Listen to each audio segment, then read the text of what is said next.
இறைவனுடைய சாந்தியும் சமாதானமும் என்றென்றும் நிலவட்டுமாக என்று கூறியவனாக ஆரம்பம் செய்வேன். என்னுடைய பழைய பேர் வந்து கோகுல், இப்போ என்னுடைய பேர் வந்து முகமது அனஸ். அனைத்து புகழும் அல்லாஹ் ஒருவனுக்கே. இறைவா, உன்னையே நாங்கள் வணங்குகிறோம், உன்னிடமே நாங்கள் உதவியும் தேடுகிறோம். எங்களை நீ நேர்வழியில் செலுத்துவாயாக. அதை நீ யாருக்கு அருள் புரிந்தாயோ அத்தகையோரின் வழி உன்னால் கோபிக்கப்பட்டவர் வழியும் அல்ல மற்றும் வழிதோறி வழியும் அல்ல என்று கூறி அவனாக ஆரம்பம் செய்கிறேன்.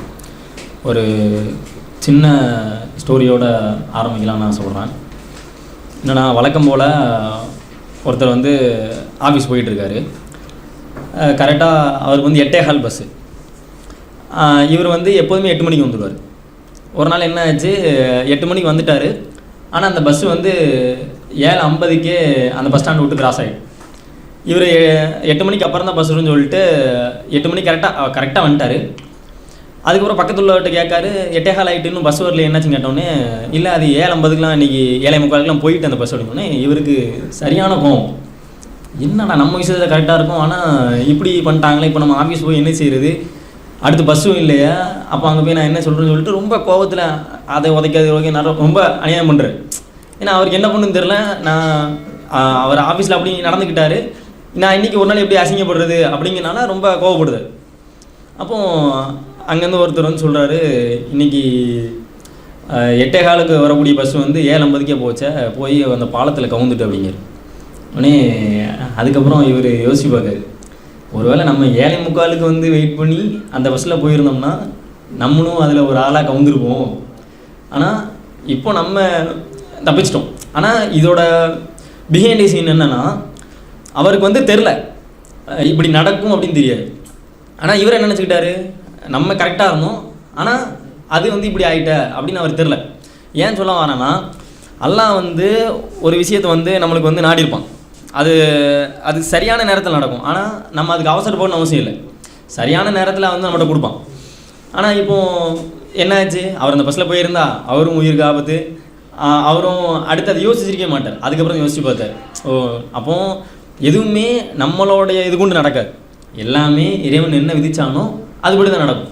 அதான் 2 வந்து 216 வசனமாக அல்லாஹ் வந்து திருமறை குர்ஆனில் சொல்கிறான், நீங்கள் வந்து ஒரு விஷயத்தை வந்து நேசிப்பீங்க, ஆனால் அது வந்து உங்களுக்கு எதிராக வந்து நிற்கும். நீங்கள் ஒரு உங்களுக்கு வந்து பயனுள்ளதாக அமையும். நீங்கள் ஒரு விஷயத்தை வந்து எதிர்ப்பீங்க, அது உங்களுக்கு நல்லதாக அமையும். நீங்கள் ஒரு விஷயத்தை நல்லது நினைப்பீங்க, அது வந்து உங்களுக்கு வந்து நெகட்டிவாக அமையும். அப்போ இதே மாதிரி இன்னொரு ஸ்டோரி சொல்கிறேன். அதேமாரி ஒருத்தர் ஆஃபீஸ் பஸ் ஸ்டாண்டு கிளம்பி வராப்புல, வர்ற வழியில் நல்லா குதூகலமாக வராரு. குதூகலம் வந்தோடனே அவர் ஷர்ட்டில் வந்து காக்கா வந்து எச்சம் போட்டுருது. அதில் சரியான கோபம் வரார். அவர் என்னடா இது, இன்றைக்கி பார்த்து நம்மளுக்கு இப்படி நடக்கணுமா, இன்றைக்கி தான் நல்ல புது ட்ரெஸ் போட்டு போகிறோம், எல்லோரும் நம்ம ட்ரெஸ்ஸை பார்த்து நல்லா இருக்குது அப்படின்னு சொல்லுவாங்க, நம்ம எதிர்பார்த்து போகிறோம், அன்றைக்கி பார்த்து இப்படி பண்ணிட்டேன் இந்த காக்காங்கன்னே அவர் ரொம்ப கோவப்படுதார். அப்போ பக்கத்தில் ஒருத்தர் பார்த்துக்கிட்டே இருக்கார். பார்த்தோன்னே அவர் கொஞ்சம் கோவம் குறைஞ்சோடனே போய் சொல்கிறாரு, நல்லா யோசிச்சு பாருங்க, உங்களே என்னையும் படைச்சேரு, இந்த காக்காவை இந்த வானத்தில் பறக்க பதில் ஒரு எருவ மாட்டை பறக்க விட்டுருந்தா என்ன இருக்கும் அப்படிங்க. அப்போ தான் யோசிக்க, ஆமாம், என்ன ஒரு காக்கானால நம்மளுக்கு வந்து சும்மா தண்ணி வச்சு தொடச்சி விட்ற அளவுக்கு போயிட்டு, அப்போ எருவ மாட்டை நம்ம என்ன பண்ணியிருப்போம் அப்படிங்க. அதான் எல்லாம் சொல்கிறான், உங்களுக்குள்ளேயும் நான் வந்து அட்டாச் வச்சுருக்கேன் அப்படிங்க. ஏன்னா இப்போ நம்மளுக்கு வந்து ஒரு கண்ணோ இல்லை நம்ம உடல்லையோ இல்லை நம்ம விரும்பக்கூடிய ஒரு எதுலேயோ ஒரு பிரச்சனை இருந்தால் கூட நம்ம என்ன நினைக்கும், இது வந்து இறைவனுக்கு கண்ணு இருக்கா, ஏன் நீ எனக்கு மட்டும் இப்படி கொடுக்க, ஏன் எனக்கு மட்டும் இப்படி கொடுத்த, அது அல்லாஹ் மட்டும்தான். அதையும் சொல்கிறான், உங்களுக்கு எதை எப்படி படைக்கும்னு எனக்கு மட்டும் தான் தெரியும். அதனால் நம்ம இப்போ எடுத்துக்கிட்டேன்னு வச்சுக்கோங்களேன், ஒருத்தன் கோடிங் வரலன்னா அவன் அவ்வளோதான், இதுக்கப்புறம் அவனுக்கு ஒன்றும் கிடையாது. அல்லாஹ் வந்து எல்லாத்தையுமே சிறப்பாக கொடுத்துருக்க மாட்டான். புரியுதா? ஒருத்தங்களுக்கு வந்து எஜுகேஷன் நல்லா இருந்துலாம் சூப்பராக கொடுத்துருப்பான், ஒருத்தங்களுக்கு விளையாட்டில் நல்லா விளையாடுவான், ஆனால் இவனை மாதிரி விளையாட்டில் அவனை காமிக்க முடியாது, அவன் மாரி படிப்பில் இவன் காமிக்க முடியாது. அல்லாஹ் இப்படி தான் கொடுத்துருப்பான். எல்லாருமே எல்லாத்தையும் பெஸ்ட்டாக இருக்க முடியாது. ஒருத்தர் மேனேஜ் பண்ணுற அந்த தகுதி எல்லாம் கொடுத்துருப்பான். ஒருத்தரை பார்த்தாலே ஒருத்தங்களுக்கு வந்து எப்படின்னா அவங்க பேச்சு சிரிப்பு ஃபஸ்ட்டு முதல்ல பார்ப்பாங்க, அவங்களுக்கு எல்லாம் அப்படியே ஒரு இதை கொடுத்துருப்பான், நிறைய பழக்கத்தை கொடுத்துருப்பான். ஆனால் எல்லாத்தையுமே எல்லாம் வந்து எல்லாம் கொடுத்துருக்குமான். அதான் எல்லாம் சொல்கிறான், உங்களுக்குள்ளே வந்து நான் அட்டாச்சை கொடுத்துருக்கேன், அது எதுக்குன்னு நீங்கள் வந்து சிந்திச்சு பாருங்கள், அது உங்களுக்கே தெரியும். அப்போ நான் சொல்லக்கூடிய 2 கான்செப்டுமே கோபம். இது வந்து எப்படின்னா, இது நம்மள்ட்ட உள்ள மிகப்பெரிய ஒரு கோழைத்தனம். ஏன்னா ரசூலுல்லாஹ் சொல்லக்கூடிய நபி ஸல்லல்லாஹு அலைஹி வஸல்லம் சொல்லக்கூடிய ஒரு ஹதீஸை கூட கேள்விப்பட்டேன். சும்மா இந்த இப்போ எனக்கு கோவம் வந்து மைக்கு தெறிக்க விடுறது, அடிச்சு எல்லாம் மூஞ்சிலும் குத்துறது, இதெல்லாம் பெரிய வீரம் கிடையாது. அந்த கோபம் வரக்கூடிய நேரத்தில் நீ வந்து உன்னை கட்டுப்படுத்தியிருக்க தெரியுமா, அதுதான் உண்மையான வீரம். இது வந்து எப்படி சொல்கிறேன்னா, அல்லாஹ் வந்து திருமறை குர்ஆன்ல சொல்கிறான்,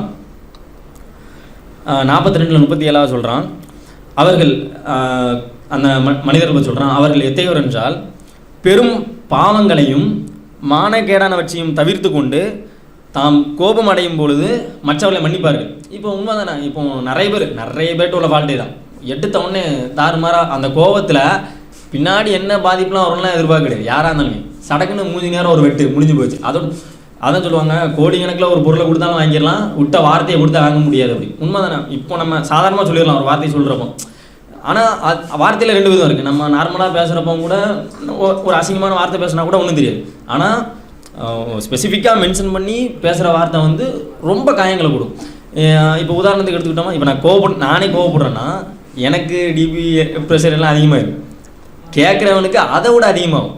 ஏன்னா எப்படி சொல்லலாம் அப்படிங்கிற மாதிரி அவங்களுக்கு போயிடும். சுற்றி உள்ள நினைப்பாங்க, என்னடா மனுஷன் எப்படி இருக்காப்புல, எப்படி இவங்ககிட்ட நம்ம போய் நிற்கிறது அப்படின்னு தோணும்.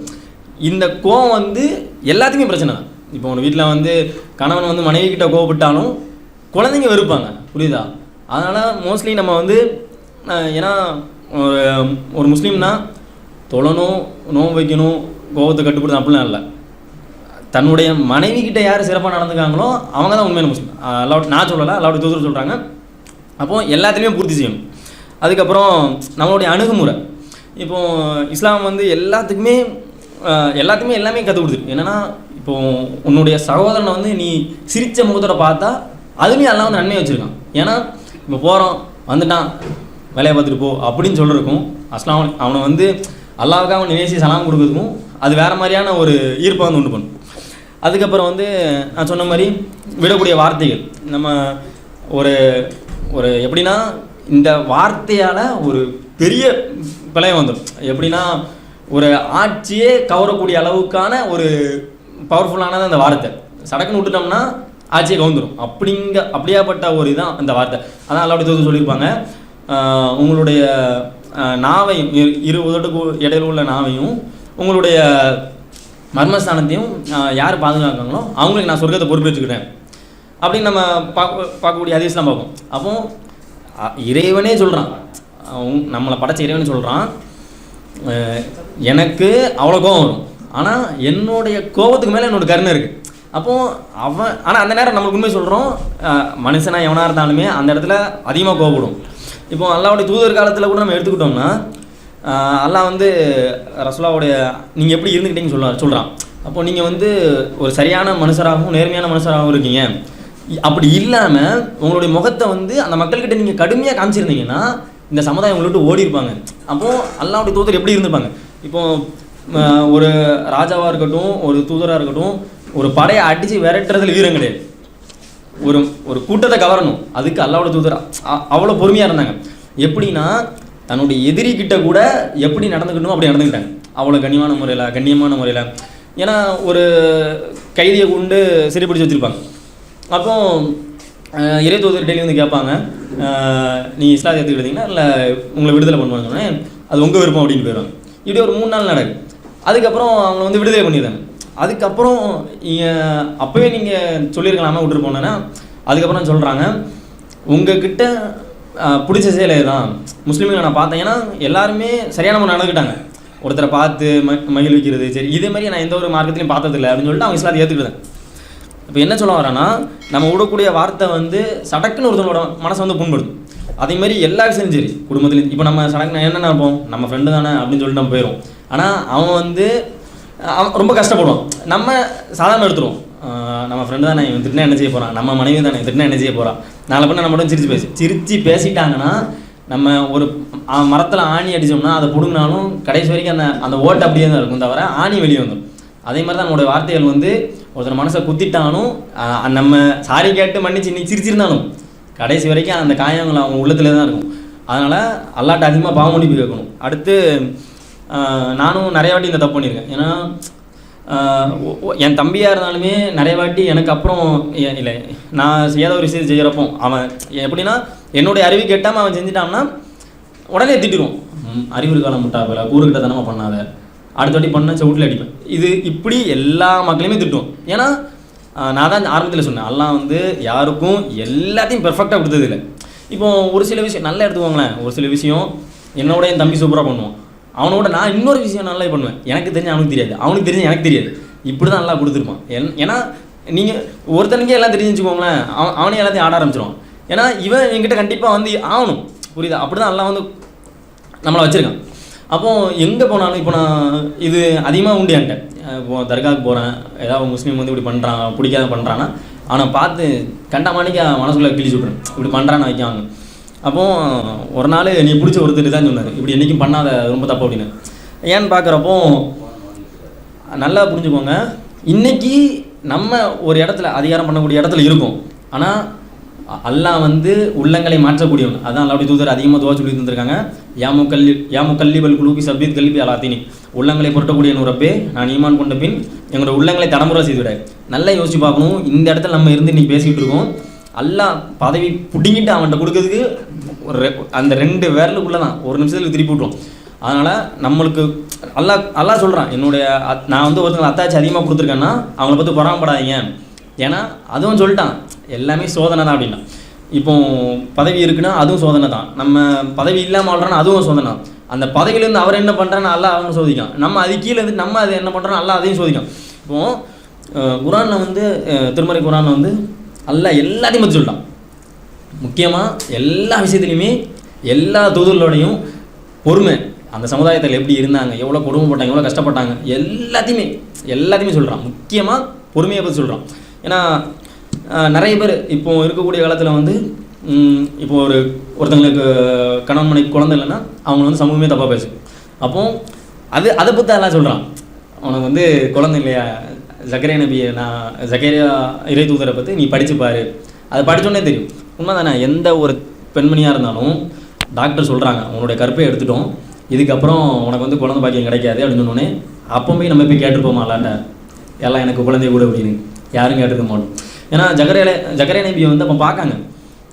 அந்த மரியம் அலைஹிஸ்ஸலாம் வந்து அவ்வளோ பழங்கள் வந்து அவங்கள்ட்ட இருக்குது.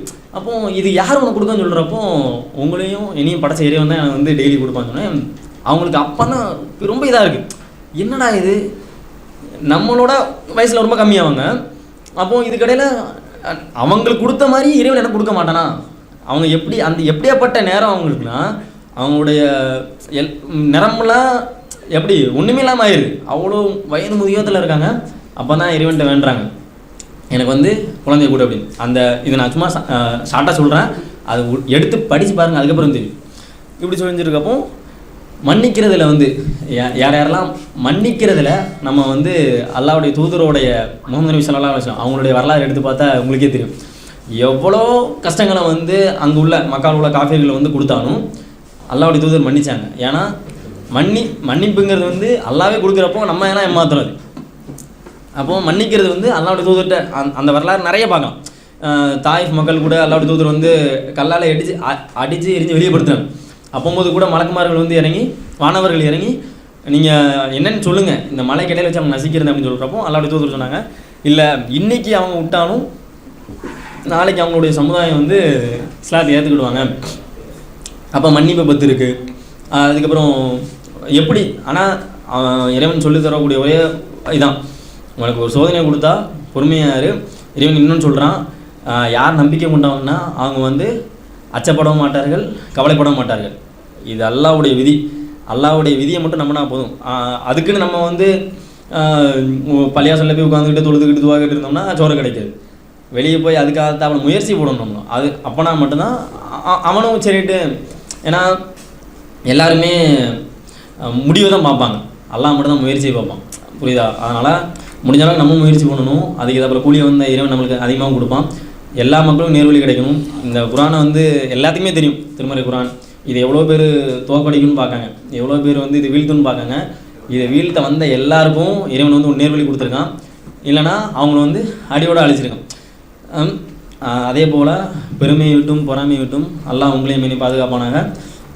இதை ஒருக்க வந்து வாங்கி படித்து பாருங்க. ஏன்னா எவ்வளோ மனசுக்கு ஆறுதல் தரக்கூடிய வார்த்தைலாம் இருக்குது. ஏன்னா வரலாறு, ஏன்னா இறைவன் வந்து சும்மாலாம் ஒரு வரலாறை கொடுத்து இப்படிலாம் குரானை கொடுக்கணும்லாம் அவன் எந்த அவசியம் இல்லை. அவன் முன்னும் வரைஞ்சவன் பின்னும் வரைஞ்சவன். அதனால் இவன் கொடுத்துருக்கானா ஒரு காரணத்தோடு கொடுத்துருக்கான். அந்த வரலாறு எல்லாமே வாழக்கூடிய நம்ம மக்கள். இப்போது இறைவன் சொன்ன சோதனை இதை தவிர வேறு எதுவும் சோதனை நம்மளுக்கு வருதா? வேறு எதுவுமே இல்லை. எல்லா நபிமார்களும் எல்லா சமூகத்தவர்களும் எந்த சோதனைக்கு உள்ளாக்குனாங்களோ அதே சோதனை தான் அல்லாஹ் நம்மளுக்கு கொடுத்தான். அப்போது அதனால தான் அல்லாஹ் சொல்கிறான், நீங்கள் உங்களுடைய உள்ளம் அமைதி அடையணும்னா என்னுடைய நினைவால் தான் உள்ளங்கள் அமைதி அடையும். அப்போது நம்மளும் அவங்களே மாதிரி தான். ஆனால் நம்மள்ட்ட என்ன, அவங்க வந்து பொறுமையாக இருந்தாங்க, இறைவனை நம்பியிருந்தாங்க. ஆனால் நம்மள்ட்ட அந்த ஈமான் இல்லை, அந்த இறையச்சம் இல்லை. அதனால் நம்ம வந்து உடனே வந்து ஃபெயில் ஆகிடும். ஸோ நம்மளுக்கு அவ்வளோதான் முடிஞ்சு போச்சு அப்படின்னு நினைக்கும். ஆனால் அப்படி இல்லை. மூசா நபி வரலாறு எடுத்துக்கிட்டானு கூட இந்த திசையை பார்க்க போங்கன்னு அல்லாஹ் சொல்லிட்டான். ஆனால் அவங்களுக்கு தெரியும் இந்த பக்கம் கடல் இருக்குது. பின்னாடி உள்ள மக்கள் எல்லாமே சொன்னாங்க. அங்கே போய் நின்னப்போ கூட இப்படி எங்களை வசமாக மாட்டி விட்டீங்களே, இப்போ நாங்கள் என்ன செய்கிறீங்க கேட்குறப்போ ஒன்றும் இல்லை, என்னோடய ரப்பு கைவிட மாட்டான். இப்போது சாதாரண விஷயம் இல்லை. இப்போது நான் நானாகும் நீங்களாக இருக்கட்டும், அந்த நேரம் இப்போது கடுமையான சோதனையில் இருக்கும், கஷ்டத்தில் இருக்கும். அந்த நேரம் வரக்கூடிய வார்த்தை தான், அதை மட்டும் தான் இறைவன் வந்து எதிர்ப்பாங்க. இன்னா லில்லாஹி வ இன்னா இலைஹி ராஜிஊன். அப்புறம் ஹஸ்புனல்லாஹு வ நிஅமல் வக்கீல், எனக்கு இறைவன் போதுமானவன் சொன்ன உடனே அல்லாஹ் வந்து ஒரு சின்ன பாலம்னா சரிங்களா, உடனே அந்த பாலத்தை அல்லாஹ் வந்து ரெடி பண்ணி கொடுத்துட்டான்னு சரிங்களா. அல்லாஹ் எதுக்கு சொல்ல வரான்னா, நீ கடைசி நேரத்தில் கூட எண்ணி விட்டுறாரு. புரியுதா? அல்லாஹ் வந்து அதான் தெளிவாக சொல்கிறான். அவ்வளோ ஒன்றுமே செய்ய முடியாது. நினச்சிருப்பாங்களா கடலே புழக்கம் அப்படின்னு? கடலோட ஆழம் கூட என்ன யாருக்குமே இன்னும் கண்டுபிடிக்க முடியல.